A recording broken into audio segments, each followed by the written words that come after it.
If you want to understand why your blood sugar keeps climbing despite doing everything your doctor told you to do, don't start with your A1C. Don't start with your glucose meter. Start with your pancreas. Specifically, how many functional insulin-producing beta cells you still have working right now. Here's what most people with type 2 diabetes are never told. By the time you receive that diagnosis, you've already lost between 40 and 50% of your beta cell mass. Half your insulin factory, gone. Before the conversation even started, and the medication you were prescribed, it manages the output of that destruction. It does not touch the source of it. But here is what peer-reviewed research published in endocrinology journals over the past decade now confirms.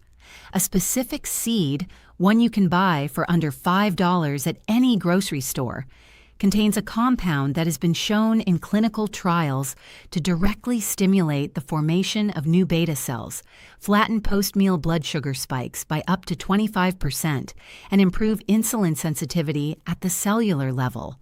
Not manage type 2 diabetes. Address the underlying mechanism driving it. Most people living with type 2 diabetes have been handed the same sentence. This is a progressive disease. It only gets worse. Your job is to manage it with medication and slow the decline. That sentence is not a medical fact. It is a reflection of what conventional treatment is designed to do, and what it is not designed to do. After more than a decade in emergency medicine watching the end-stage consequences of that management model, the amputations, the kidney failure, the strokes, I started asking a different question, not how do we manage this better, but why does the research on actual reversal never make it into the exam room? The answer changed how I practice, and it is the reason I made this video. The trajectory of type 2 diabetes is not written in your biology permanently. The research tells a fundamentally different story than the one most patients are hearing. I'm an internal medicine physician with a focus on metabolic disease and nutritional biochemistry. I spent the first years of my career doing exactly what I was trained to do: prescribing metformin, titrating insulin, monitoring A1C, managing. I was good at it. What changed me wasn't a conference. It was the pattern I kept seeing in my emergency colleagues' patients. People who had been managed for 15, 20 years, arriving with end-stage organ damage. People who had done everything they were told. When I went back to the primary literature, not the treatment guidelines, but the actual trial data on beta cell biology, I found a body of evidence on pancreatic regeneration that I had never been taught. Evidence that was sitting in peer-reviewed journals, largely uncited in clinical training because it pointed toward food rather than pharmaceuticals. I felt obligated to bring it forward. In this video, I am going to show you exactly why the pancreas is not a fixed organ, and the specific biological window in which intervention is most powerful.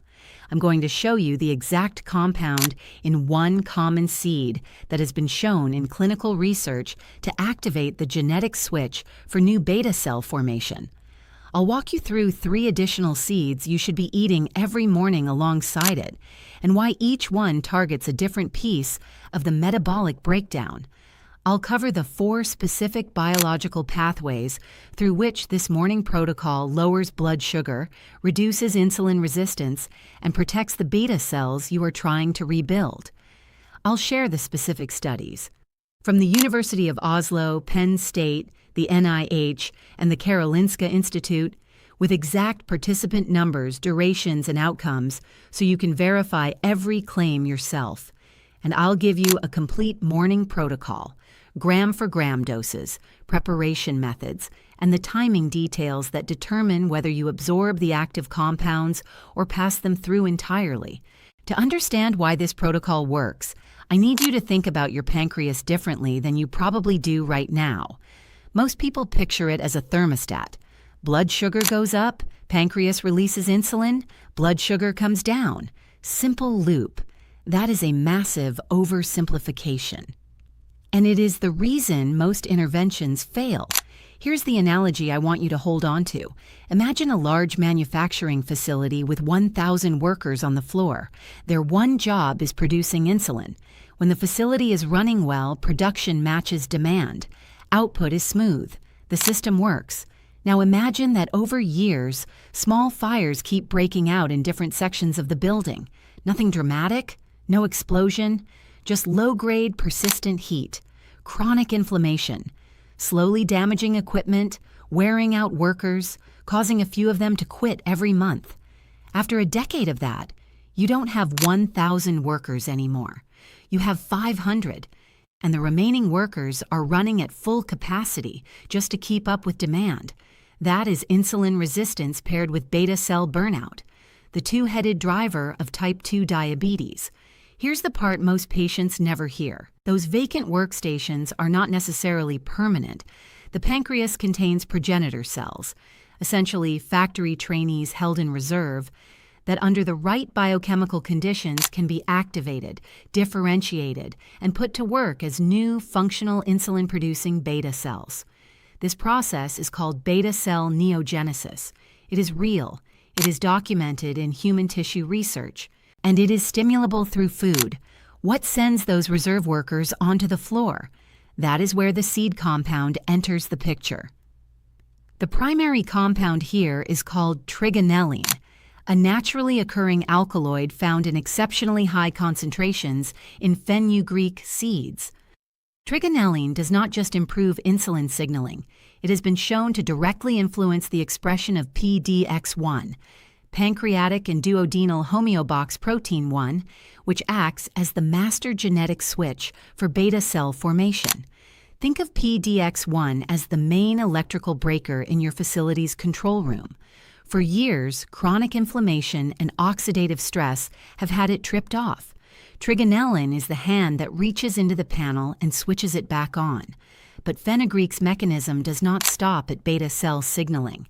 It also contains a rare soluble fiber called galactomannan, which forms a viscous gel in the digestive tract that physically slows the rate at which glucose from your meal enters your bloodstream.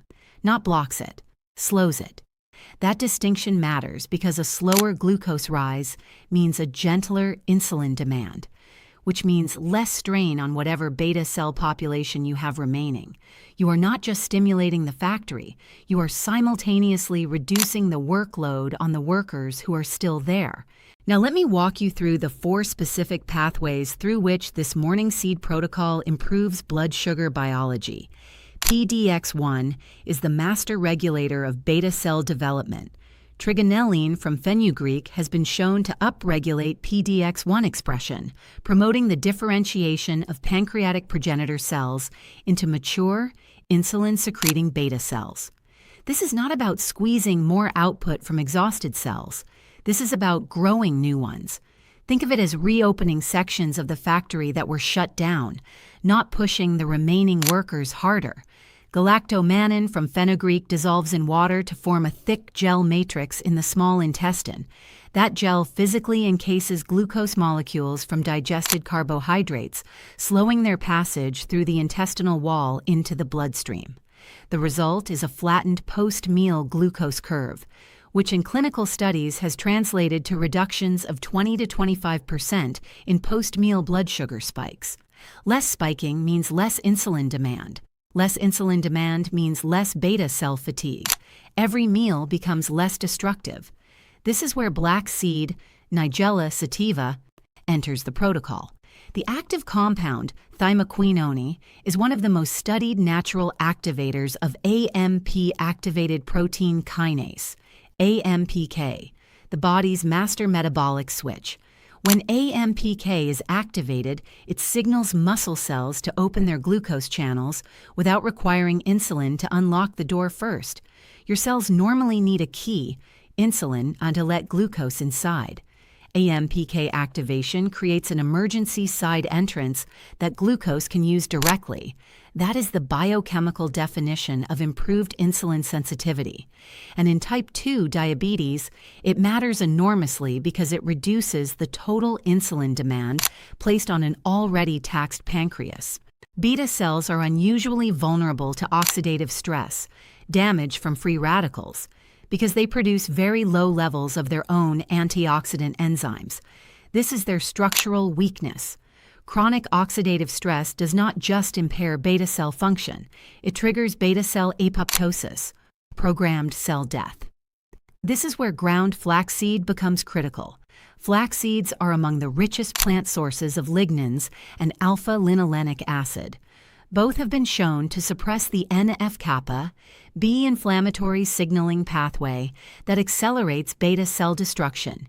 You are not just rebuilding the workforce, you are simultaneously reinforcing the building against the fires that were burning it down. Now let's look at the research, because this isn't theoretical.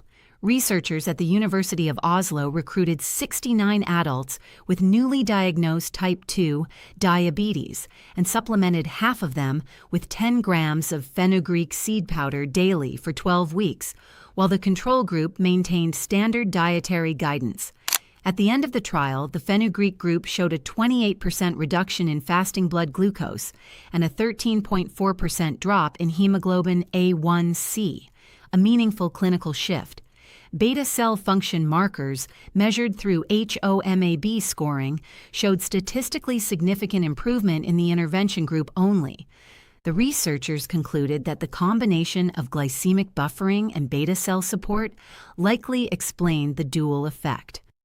At Penn State's Department of Nutritional Sciences, a 10-week randomized trial involving 51 participants with pre-diabetes and early-stage type 2 diabetes found that subjects consuming 25 grams of ground flaxseed daily showed a 19.7% reduction in fasting insulin levels, alongside measurable reductions in CRP and IL-6, both directly tied to beta cell oxidative damage. Critically, participants with the highest baseline oxidative stress markers experienced the greatest improvement, suggesting flaxseed's antioxidant effect is most powerful precisely in the people who need it most. A meta-analysis from the National Institutes of Health reviewed 23 randomized controlled trials involving 1,617 participants with type 2 diabetes, examining standardized Nigella sativa supplementation. Across the pooled data, Nigella sativa reduced fasting blood glucose by a mean of 18.9 milligrams per deciliter, improved insulin sensitivity by 16.3% using HOMA-IR scoring, and reduced HbA1c by 0.6%, a figure comparable to some first-line pharmaceutical interventions, at a fraction of the cost and without a side effect profile.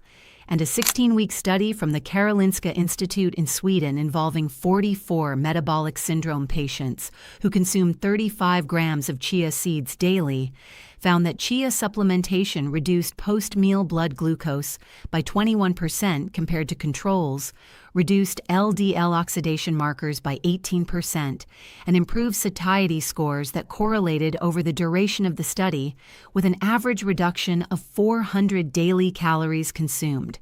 Without any dietary instruction, that appetite regulation effect has direct implications for diabetes management, since excess caloric intake and resulting visceral fat are major amplifiers of insulin resistance. Here is the exact morning protocol based on the clinical evidence. These are not vague suggestions. These are specific, dosable, actionable choices, preparation method and all. Soak whole fenugreek seeds overnight in a small glass of room temperature water for at least 8 hours. In the morning, drain and eat the soaked seeds directly, or blend them into a smoothie. Soaking breaks down the hard outer coat that would otherwise block absorption of trigonelline and galactomannan. Do not dry, roast them. Heat degrades trigonelline content by up to 40%. The bitter taste is normal. It indicates potency. Always use ground flaxseed, not whole. Whole flax seeds pass through the digestive system essentially intact. Studies confirm that whole seeds travel the GI tract with 85% of their active compounds unabsorbed. Grind fresh each morning, or buy pre-ground and store in an airtight container in the refrigerator. Add to oatmeal, smoothies, or yogurt. If your flaxseed smells like old paint, discard it immediately. Oxidized flaxseed is not just inactive, it is counterproductive. The most bioavailable form is cold-pressed black seed oil. Half a teaspoon consumed directly or stirred into warm water. If using whole seeds, lightly toast them for 60 seconds in a dry pan to improve digestibility, then crush before eating. Do not cook at high heat. Thymoquinone begins to degrade above 180 degrees Fahrenheit. Consistent daily use matters more than dose size. 2 grams taken every morning for 12 weeks consistently outperforms sporadic higher doses. Soak in 3 to 4 tablespoons of water for at least 15 minutes before eating. This forms the gel matrix that slows glucose absorption at breakfast. Eating them dry means you absorb far less of the fiber benefit. You can prepare a larger batch the night before. Add lemon juice to the soak water. The vitamin C synergistically improves ALA absorption from both the chia and your flaxseed, not cassia cinnamon. Ceylon only. Cassia contains high levels of coumarin, which at daily doses is hepatotoxic. Ceylon cinnamon contains negligible coumarin and meaningful amounts of cinnamaldehyde, which has been shown in multiple trials to improve insulin receptor sensitivity. Stir into your morning coffee, oatmeal, or smoothie. Its addition is supported by a 2019 Diabetes Care meta-analysis showing a 0.27% reduction in HbA1c across supplemented subjects. The EGCG in green tea has its own documented effect on glucose metabolism and AMPK activation, and it complements the thymoquinone from black seed through overlapping but distinct pathways. Brew at 175 degrees Fahrenheit. Boiling water destroys up to 60% of catechine content. Do not add dairy milk. Milk proteins bind catechins and reduce absorption dramatically. A squeeze of lemon is not just acceptable. It measurably increases absorption. 6 details most people miss that make the difference between partial results and the real shift. Eat your soaked fenugreek seeds and chia gel before or at the very start of your largest carbohydrate meal of the day. The glucose buffering effect of galactomannan and chia fiber is most powerful when it is already present in the gut when glucose arrives, not after. Timing is not optional here. It is part of the mechanism. Take the reading at the same time every morning, before coffee, before movement, before anything. Coffee elevates cortisol. Movement activates glucose release. Either one contaminates your baseline. Most people following this protocol begin to see meaningful fasting glucose changes around weeks 4 to 6, not day 1. Do not abandon the protocol because you see nothing in the first week. The curcumin in turmeric and the lignans in flaxseed have complementary anti-inflammatory action on the NF-kappa B pathway, the same pathway implicated in beta cell apoptosis. A pinch of black pepper alongside both increases curcumin bioavailability by 2,000%. This is one of the most well-documented food synergies in nutritional biochemistry. It costs nothing to add. Even a 5 to 7% reduction in visceral fat, not total body weight, visceral fat specifically, produces measurable improvements in insulin sensitivity, independent of everything else in this protocol. The scale does not tell you this. Waist circumference does. Measure it monthly, not the scale. The research I cited used consistent moderate daily doses, not megadoses. Doubling fenugreek to 20 grams daily does not double the benefit, and in many people causes digestive discomfort significant enough to make them abandon the protocol entirely. 10 grams every single morning for 12 consecutive weeks is the evidence-based target. Fenugreek capsules, black seed soft gels, and flaxseed supplements all involve processing steps that reduce the synergistic activity of the fiber compound matrix present in whole foods. The fiber and the bioactive compounds work together.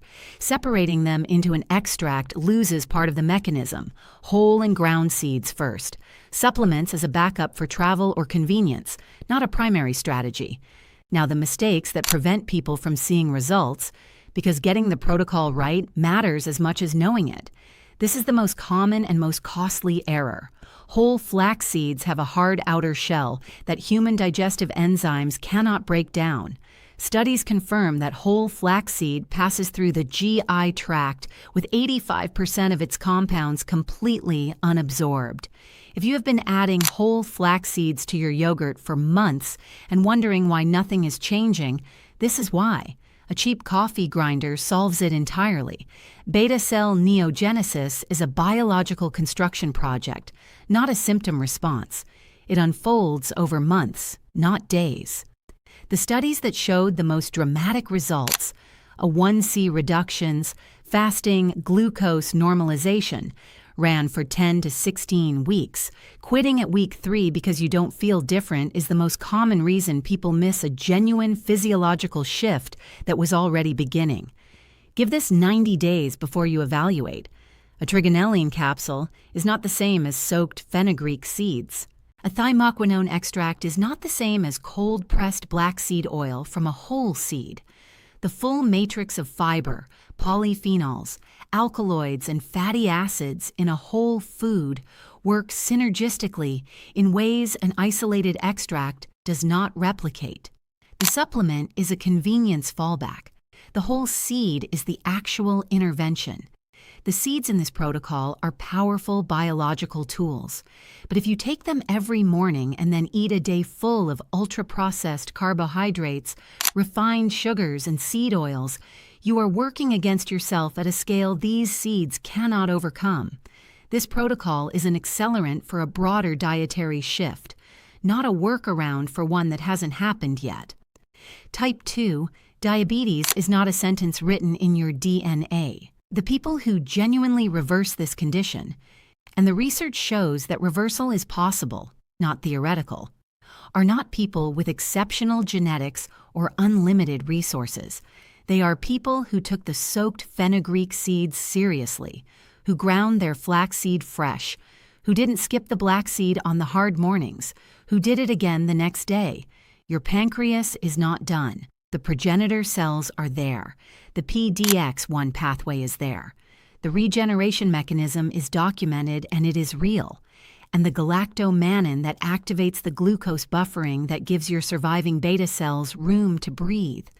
It is sitting in a $4 bag of seeds at the store down the street. These biological systems exist in you right now, not in a future version of you who has found the right specialist or the right medication. Right now, today. You do not need to wait for a new drug. You do not need to accept progressive decline as the only option. You can start tomorrow morning. Let's lock in everything we covered today. The real problem in type 2 diabetes is the loss of beta cell mass, not just elevated blood sugar. And the pancreas has a documented capacity for beta cell regeneration that is almost never addressed in conventional treatment. Fenugreek seeds, 10 grams daily, soaked overnight, contain trigonelline, which activates PDX1, the genetic switch for new beta cell formation, and galactomannan fiber, which flattens post-meal glucose spikes by up to 25%. Ground flaxseed, 25 grams daily, delivers lignans and ALA that suppress the NF-kappa B oxidative pathway responsible for beta cell destruction, protecting the population you are working to rebuild. Black seed, Nigella sativa, 2 to 3 grams daily, activates AMPK, improving insulin sensitivity by creating alternative glucose uptake pathways in muscle cells and reducing total insulin demand on the pancreas. Chia seeds, 15 grams daily, soaked in water. Flatten post-meal glucose curves by 21%, reduce LDL oxidation, and regulate appetite in a way that naturally reduces visceral fat accumulation over time. Green tea, 2 cups at 175 degrees Fahrenheit with no dairy milk, amplifies EGCG-mediated glucose metabolism and complements the entire protocol through AMPK co-activation. Track fasting glucose and waist circumference monthly, not daily. Consistency over 10 to 12 weeks is the evidence-based timeline. Whole and ground seeds outperform supplements because the fiber compound matrix is mechanistically essential. Your metabolic trajectory is not fixed. It has been altered in peer-reviewed clinical settings with the exact foods we covered today. You have more influence over it than you have been led to believe. If this video gave you something genuinely useful, I need you to do 2 things. First, share it with someone managing type 2 diabetes or prediabetes. Over 400 million people worldwide are living with this condition, and the vast majority have never been told that the foods they eat can directly support pancreatic regeneration. That information deserves to reach them. Second, watch my previous video where I break down the 5 foods that activate AMPK most powerfully and how to combine them with a time-restricted eating window for maximum metabolic impact. It pairs directly with everything we covered today. I'll see you in the next one. Dr. Wells out.